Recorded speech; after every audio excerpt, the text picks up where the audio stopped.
Short solo on Unit 7. In this video, we're going to develop strategies for soloing on blues as well as playing through standard chord changes. And this is a good tune for that. We work with both of those elements. Before we go on, please hit the like button, subscribe, leave a comment, and take a visit to fretprints.com and check out what we're doing there. So in this tune, we have a section, which is 12 bars and follows the blues progression with some really pretty interesting twists and turns.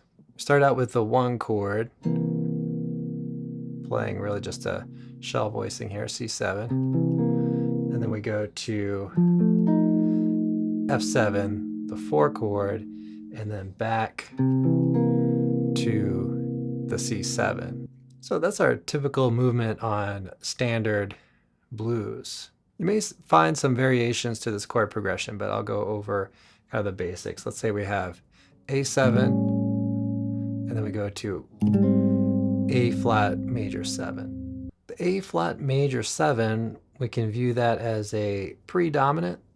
That's really pretty common in minor blues, C minor blues. Oftentimes you have a major 7 or dominant 7 in this place. It's the flat 6 chord on a minor blues.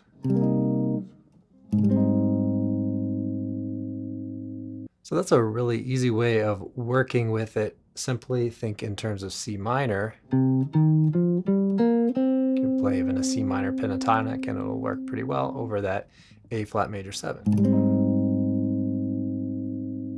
Then we move over to the 5 chord, maybe put a 2 in front of it.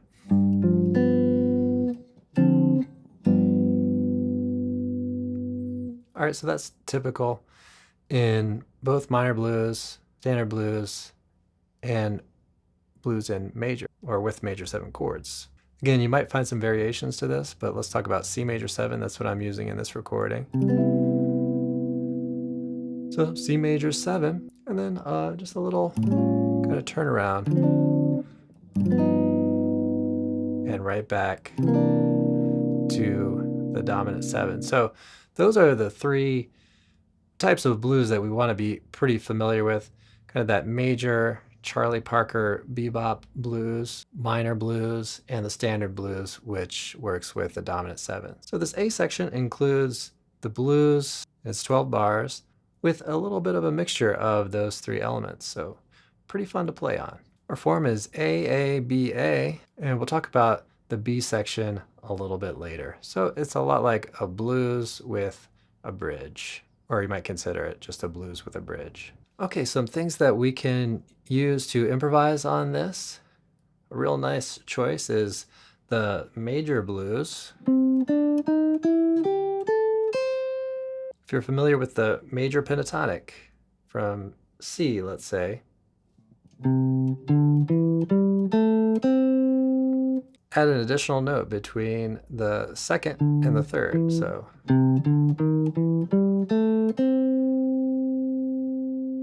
working with various flavors on this is what can really give you something inspiring to work with. So let's look at a little bit of variation on that. So maybe instead of the 6, we use the flat 7. Or maybe work with the flat 7 and put a half step in between the flat 7 and the root note. And of course, minor blues. So creating phrases that work with those different elements can add variety, especially when that C7 really sits there for a good amount of time, 4 bars. On that F7 or F9, try working with the C minor 6 pentatonic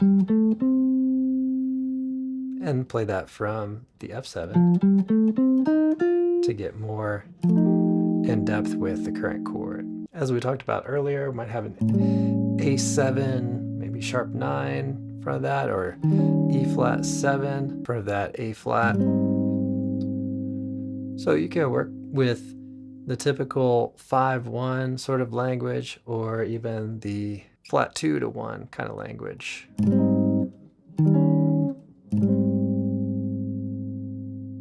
And from there, on the 5 chord, we can work with the dominant 7 arpeggio, create a little tension back to C major 7. Also work with the 3s and 7s of various chords like this. So if we have the 3rd of C7, let that drop to the flat 7 of the F7, and so on like that. Follow these changes.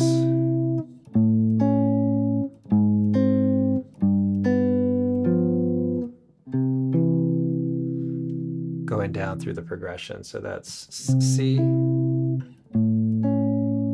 A flat, G, flat 7 of G to the 3rd of the C, flat 7 to the 3rd of the C. So let's talk about the bridge. Not only do the changes differ, but also the feel changes to an even eighths kind of feel. The A sections are swung. Of course, this all depends on the arrangement that you're working with. But at the end of the A section that just comes before the bridge, we're going to go to the A7. That sets up the D minor. So you might try to include something that maybe includes a B flat and a C sharp, and work from that kind of sound. Build a little bit of tension up so we can direct the listener over to that 2 chord in C major. Okay, so on dominant 7s, try to go for those flat 9s. The diminished 7 works really nicely, just a half step above the root. But you can, of course, combine those with other chord tones. Now here, you could either go C major or E minor 7. E minor 7 will give us a little more momentum, so we'll go with that. And then back to that A7. Again, you can use that flat 9 when we get to that kind of chord, and land on the D minor 7 and do something very similar on the G7 to outline the progression. And then we wrap up the bridge with E7 to A7, and then D minor 7 to G7. We set up the A section again. So we're really working with circle of fifths here. E, A7, D minor 7, G7. So we're outlining 5 of, 6, which is the 5, becomes the 5 of the 2. 2, and then to the 5, which lands us back on the 1 chord, and we go straight into kind of the standard blues sound. Like I mentioned about the A section, or that blues section, work with the 3rds and 7s to identify those chord changes. So for example, E7, A7 to the D minor 7, the G7 to the C7. So connecting those will ensure that you are at least suggesting some of the chord changes in your playing. Now we can really kind of get into the weeds on a lot of these chord changes and things, and it's good to study all that.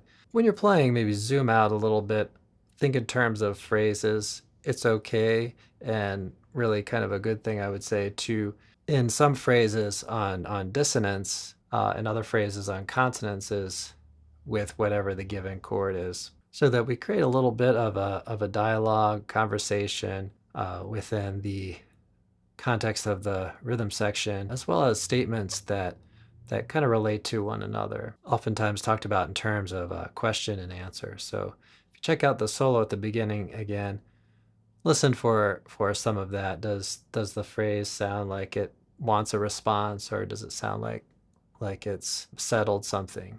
All right, so to recap, make sure you've got some understanding of standard blues, minor blues, and some of the Charlie Parker type bebop sort of blues with major and major 7 type chords. Blues for Alice, for example.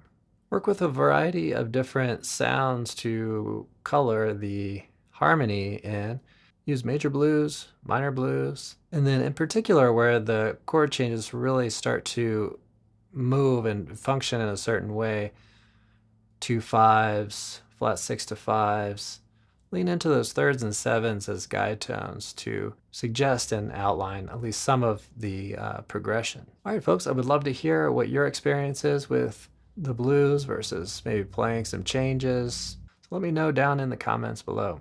Enjoy your practice session, and I'll see you all in the next one.